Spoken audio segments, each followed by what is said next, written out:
What is up, my people? What's good with the family? How we doing out there in the interwebs? Uh, so today, I want to talk a little bit about fighting game characters, in particular, Mexican fighting game characters. And it was actually brought to my attention by Roofamonger. Um, Roofamonger just had a video up talking about how Lily sucks. And I don't know if it's new or old. Actually, I just saw it today. Oh no, actually yesterday. And he was talking about how Lily seems to be, kind of like a character that they want to keep down, or they want to like keep, um, not good purposely, because they don't want her to be in the competitive stage. They want her to just be like I guess a character for the people or something like that. I have no idea. But point is, she's not that good. And but Roofamonger says that it seems like it's done on purpose, because other fighters, like for example, Ryu, are buffed like crazy. These guys getting all kinds of tetanus and steroid shots and all kinds of crazy shit. But Lily seems to get the bare minimum, and even when she is kind of buffed, it doesn't seem to really help her that much. And so, in Roofamonger's eyes, in his opinion, he believes that it's done on purpose, because they just don't want her to be that good. Um, and so, thinking about that, I was like, just thinking about the history of a lot of these Mexican characters, when it comes to fighting games, but when it comes to Street Fighter in particular, and like focusing on Street Fighter, because Street Fighter has had about a handful of Mexican characters within the game. And of course, the first one is T-Hawk. And T-Hawk, I think he's probably the best one. If we're going to go with the fighting game character that I felt was made the best, and was, I guess you could say, you could just feel the love, coming through the character, that they really like the culture, or the native culture of Mexico, the indigenous culture of Mexico, especially in the northern areas of Mexico, which is a culture of Mexican culture that wasn't really receiving a lot of love back in the days. Most of the indigenous culture that receives love, even now, is the southern Mexican tribes, like the Mayans, the Aztecs, and the Toltecs, Zapotecs, all of these Olmecs tribes from the south that are more Mesoamericans, are the ones that receive the most love. But for them to pick a northern tribe from northern Mexico, it just shows that they did their homework, and that they didn't just go with what was typically said of Mexicans, or the typical stuff that other people expected, and they went for something that they knew was good for this project, for themselves, which is, it just shows, the love shows through this character, and all the way through his design, to the way they named him T-Hawk, and the moves that he has, the movesets that he has, everything is pretty much, you could tell that they were trying, basically, is what I'm trying to say. And so, yeah, that's the first one. I think that it's not gonna it's not gonna get any better from here. I'm sorry, guys. So Alphas was pretty good too. So, but here's Urien. Urien's here because I thought he was Mexican. Obviously he's not Mexican, but I'm gonna tell you why I thought he was Mexican, and maybe you'll understand where I'm coming from. His stage. Okay, his stage is in a jungle, and it looks like an Aztec, or not Aztec, Olmec uh, stone heads are in the background. Okay, that's one of the reasons. The second reason is because the symbolism of him being white in the beginning, and then and he's in a suit, and then he rips out of the suit and he's a brown guy. Like that shit is like, if you're Mexican, you know what that means, bro. It's just it's when I saw that I was like, is this like who's making these characters, right? It was kind of crazy to me. Um but turns out he's not Mexican. The other reason I thought he was Mexican is because of one thing that happened to me a long time ago. Um which it doesn't seem like a big deal now, cuz you go online and you look for um you just ask Google, if it's possible or whatever. But as a kid, I was very young at the time, and I remember I was in the coast of Mexico, um, somewhere in around Iztapan de la Sal, around those places, close to Baja California. And I remember vividly, I was with my family. The beach was abandoned, by the way. Meaning there was nobody there. Which it was weird because there's one of these beaches that was very beautiful, and there should have been a lot of tourism there, just of how pretty it looked. But it was just me and my family there. It was my uncles, my aunts, and my cousins. Just chilling in the beach. And then all of a sudden, I see a guy coming out of the sea like freaking Aquaman. And, this guy he wasn't big. He was like normal size, but he was big for a Mexican. And he was extremely muscular. I mean, I'm talking about Urian muscular. Also, he had white hair because he was old. He was an old, muscular guy. And he had a big ass swordfish on one arm, like on one of his arms, like this, like carrying it. And I remember looking at that and I was like, what the fuck is happening right now? Like, who is this guy? Is that Aquaman? Who the fuck is this guy coming out of the water with a big ass fish? I don't even know how much these things weigh. They could weigh nothing. If you guys know anything about fishing, you guys should probably let me know. But and the guy was also wearing a Speedo. So put that all together, and a couple of years later, I see this guy appear next to some Mayan temples or whatever the hell this is. And I'm like, this is the guy I saw. Because I never forgot that dude. That dude looked so crazy to me.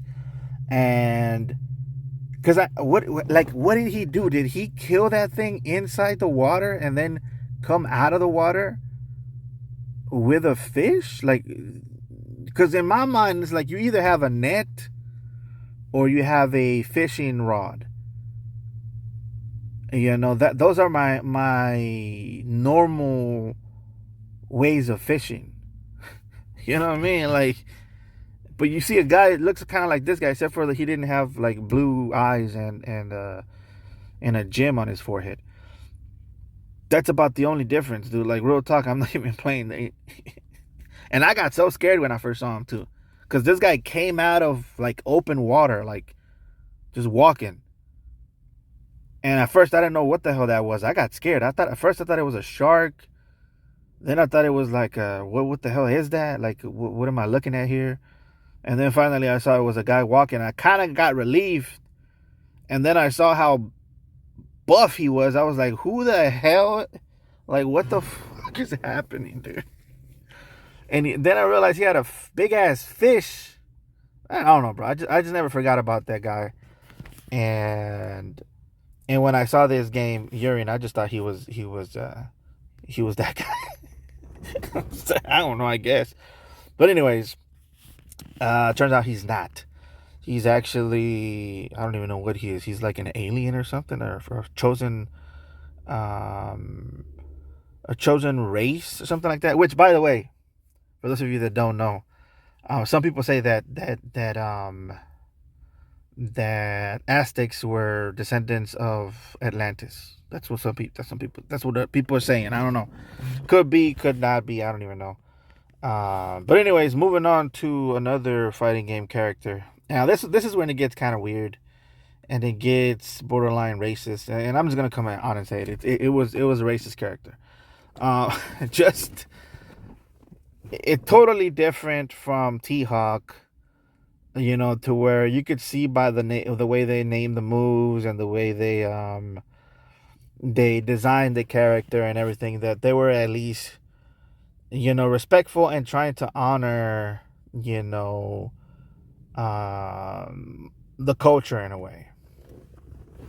But with El Forte, damn dude, it got crazy because his moves are pretty much, um you know famous, generic, um and just like stereotypical Mexican foods. All right, so he pretty much was saying arriba, arriba, andale, andale, like it was like that, bro. But it said he was just saying enchilada, tostada, you know, like that type of shit. And I really didn't play him. I never played him because I didn't play Street Fighter 4. But I saw a couple of videos of him, and I was like, bro, it's crazy out here, bro. It is crazy out here. Um, so this is not a very good character, guys. Just my opinion. It's not a very good character. And it feels like it's almost like they were making fun of Mexican culture and Mexican food. It just seemed that way. Another character is also Mexican, and this one is where it gets suspiciously weird, especially in the sense that when he first appeared, he was supposed to be, from what I know, he was supposed to be the main antagonist of the film. He was supposed to be the main antagonist, not the film, of the sorry, the main antagonist of the game. And when I first saw him, and I knew that he was the main antagonist of the game, he was like the main villain. I thought to myself, I mean, they're kind of cooking in a way with the character design. Even though they could have done better, I kind of understand why he has dreadlocks. I kind of understand where they're going with it. They could have done way better, but it's almost like they were conflicted in how to make an Aztec character, and they kind of didn't know how to do it in a sense. It was very weird. And then they switched it up. So that was at the beginning, and then they switched it up, and then they say, "Oh, guys, he's not really Mexican. He's just an entity. He's not really Aztec. He's just an entity that possesses, people, and he just decided to possess this Aztec or something like that." They just didn't explain it, but they just backed off of him being Mexican, and then towards the end, they just backed up completely on him being even a person at all. And or even the antagonist, the main antagonist, because Bison came back. So it's almost like they want a good Mexican character, but either the devs or the people, Japanese people maybe, don't react too good to an Aztec main protagonist or main antagonist. Because it's almost like giving them too much power or something. It's just, that's what it seems like to me. Like, that's what it seems like happened in this situation. Maybe I'm wrong, but if you go back and look at the history of Street Fighter V and how this character was actually supposed to be in the beginning the main villain, and then they backed off of that, and then they backed off of him being Aztec, and then towards the end he was just like a thing, like an entity spirit type of thing. It's very weird to me. Okay, it just seems like they wanted to, but some kind of backlash happened. I could be wrong. I don't know the complete history, so I mean, if you guys know anything, you could correct me. This one here is pretty cool because it has Jade and Gold, which is one of the main things that the Aztecs like to mix together in a lot of their ceremonial masks. But in this one, they kind of made it the whole thing. Another character that didn't get a lot of play was this guy here, which is the prophet, the warrior prophet. And the warrior prophet is, one of these characters that wasn't really touched on, but he looks very cool, and he looks like he could be,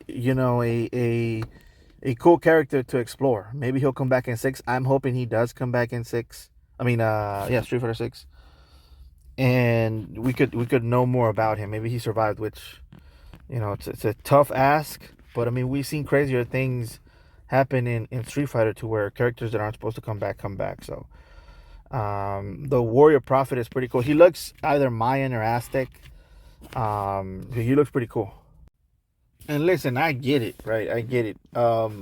This is not a Mexican video game, right? So they're not supposed to be the best or whatever, right? Because like I said, it's a Japanese um video game. It's a Japanese fighting game.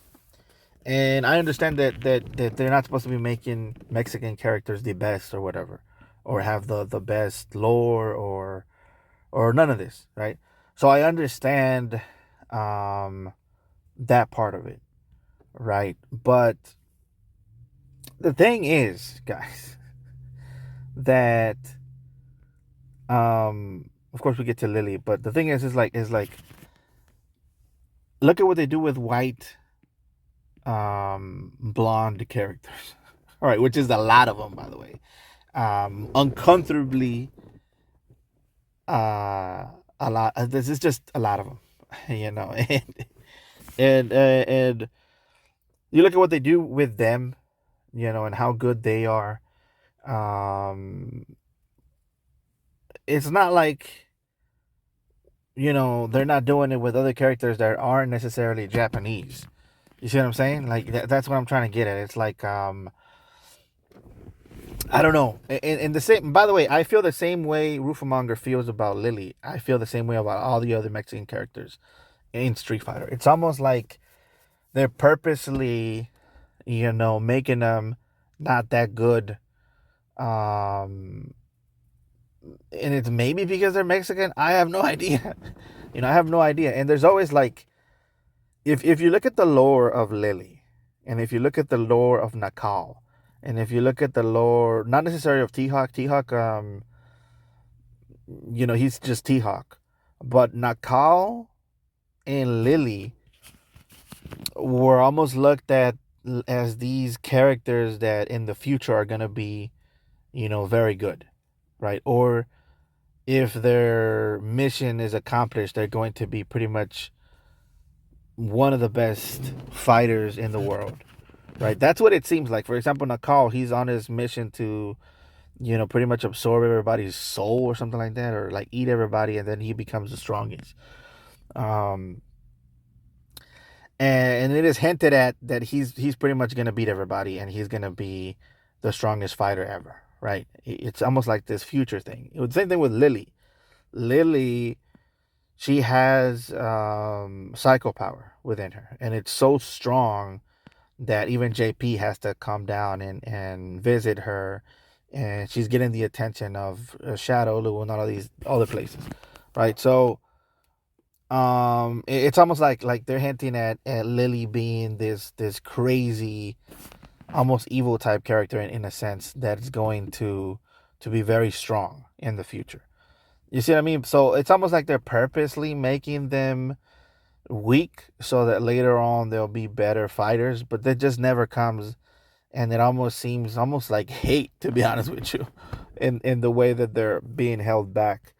Um but anyways, that's just my observation, and I'm not saying Rufamark is saying that either. I'm just saying what he was saying. I've been saying it for a while, and and I'm not saying, listen, with this, I'm not saying that Capcom is racist or anything like that. I'm just saying, you know, it's kind of weird, the history of Mexican fighters in Street Fighter.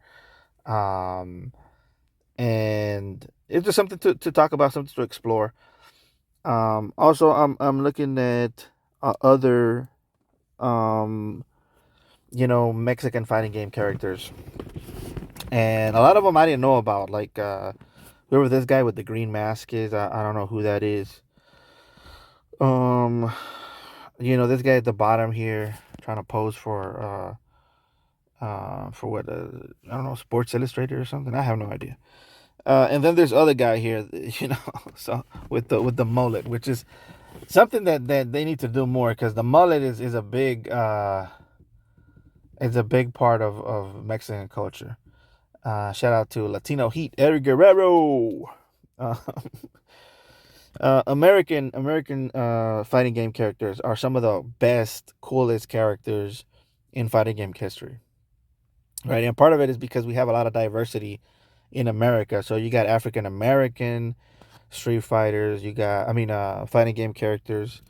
You have white Americans, you have, all types of Americans, Asian Americans. You got a Texan over here at the bottom. I didn't even know this guy was Texan, by the way. This guy all the way over here.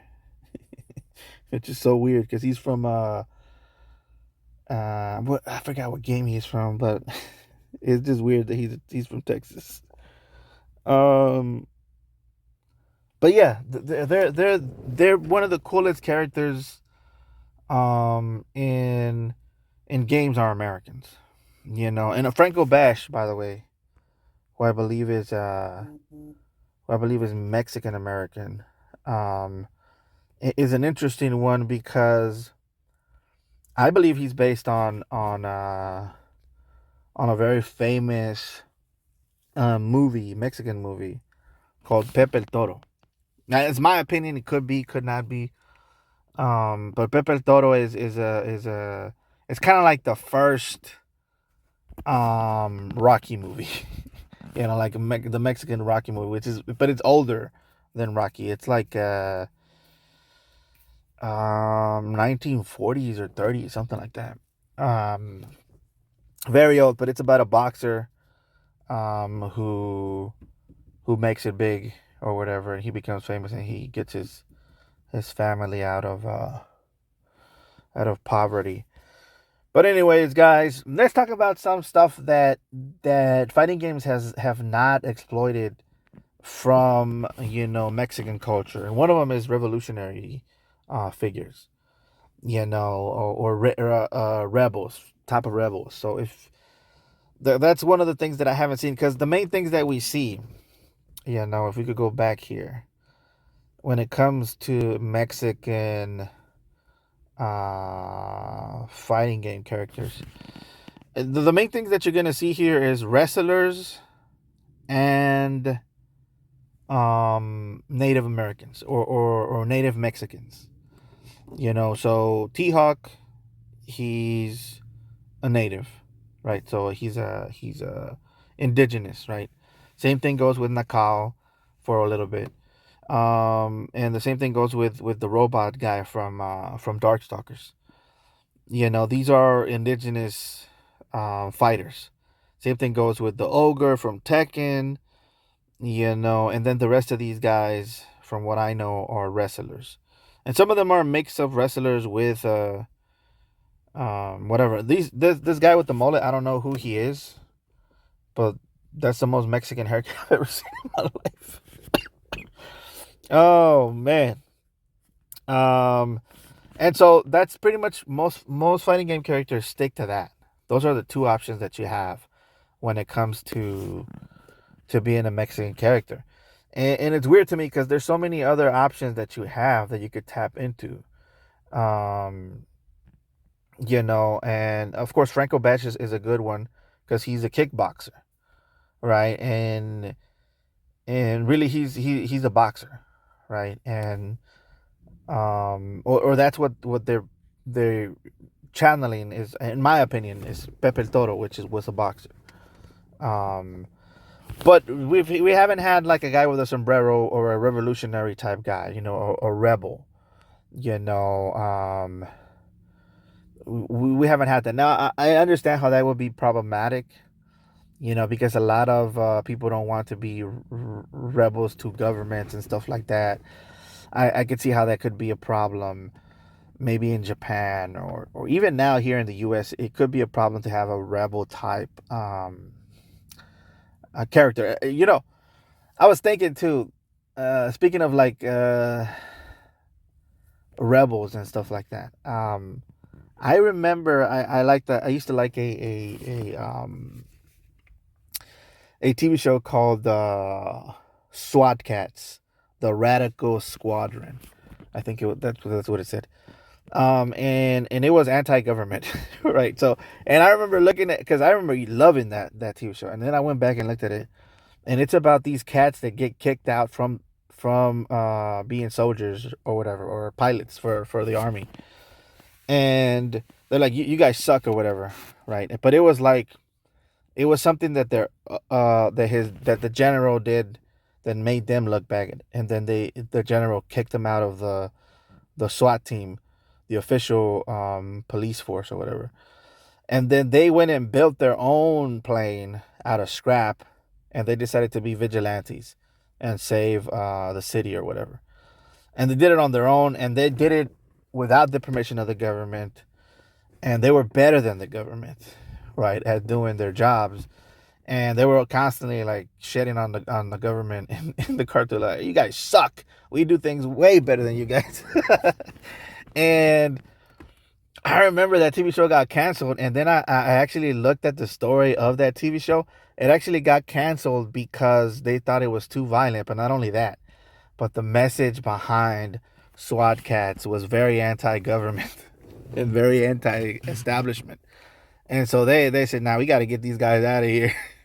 So there you go. Maybe that's why we haven't had that many Mexican rebels when it comes to fighting games. And the rebels, they could have a lot of things. You can have weapons.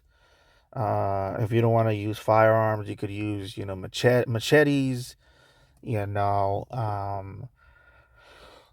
there's so many things. Like fighting sticks, knives. You could throw knives. Um, I mean, there's different options that you can do. Another thing that hasn't really been explored is a mariachi. Maybe he fights with a guitar. Maybe he hits people over the head with a guitar or something. I made a character in the past that infuses his guitar with soul power, and it's allowed, and it gets the power to hit people with it. So there you go. That's an idea I give you. So yeah, that's something. There's already characters out there, by the way. Like this guy here, Mexican Ninja. There's already characters out there that are working on the whole machete and sombrero motif, I guess you could say, and they're kind of working on that, so that's pretty cool. Another one that I haven't seen, especially in Street Fighter, which is crazy to me because it's worldwide famous, which is Mexican boxing.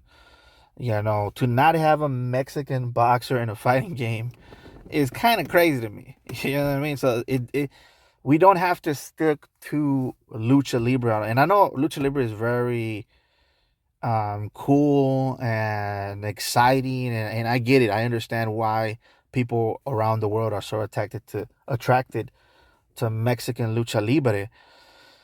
But I think it's an overdone um, aesthetic, or an overdone template that fighting games keep using. And I think we need to move out of that, and at least try to explore other options for fighting game characters. And I think boxers are a big one that I've seen that hasn't been tapped into, surprisingly. Um, so that's another good idea as well. And there's so many that you could choose one, and you could also look at the examples that anime has done. Anime, you know, has a lot of good boxers in their ranks. Another one that I haven't seen be explored. I mean, very little. And there's a game called Pocket Bravery, which is a Brazilian game. And there's another game also that I forgot the name of. It's another Brazilian independent game. that does very well with Mexican characters, and they have a Mexican witch doctor in that video game. Um, but that's another one that hasn't been explored, which is the Mexican witch doctor, which is also world popular, famous or whatever, and it goes back to ancient traditions. So these are some ideas that I came up with to kind of expand that. And and listen, I'm not complaining. There's plenty of Mexican characters in fighting games, but they're all pretty much the same. They're all pretty much stick to the either wrestler or indigenous type of character. Um, you know who really gets it bad? Canadians. Canadians, I think, only have like four, four fighting game characters, which is crazy, right? But anyways, guys, that is gonna be it for today. Please like, comment, and subscribe, and I will catch you guys later.